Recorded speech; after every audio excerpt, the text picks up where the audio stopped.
Mga kabasketball, huminga muna kayo ng malalim kasi ang balitang ito medyo nakaka-heart attack para sa mga loyal San Miguel fans. Oo mga kaibigan, si Junmar Fajardo, ang Kraken, ay hindi pa rin 100%. Nagsimula lang ito bilang calf strain, pero ayon sa mga report, may slight tear pala.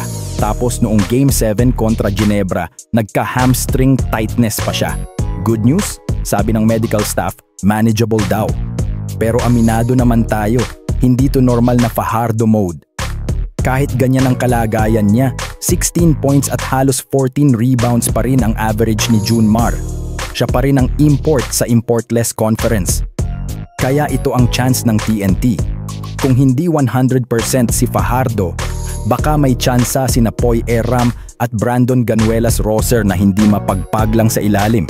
At kahit na sinabi ko dati na di mananalo ang TNT kung wala si Mikey Williams, aminado ako mali ako ron kasi nandito na sila sa finals.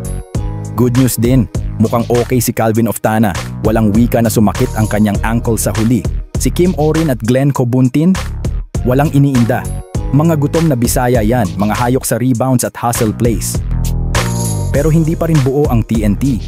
Si Roger Pogoy, day to day. Si Kelly Williams, doubtful. Hindi biro yan pagdating sa championship series.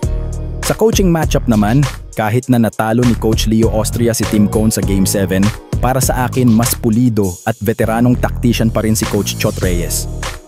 Pero tandaan nyo, pag may Junmar ka, parang may baril ka sa suntukan.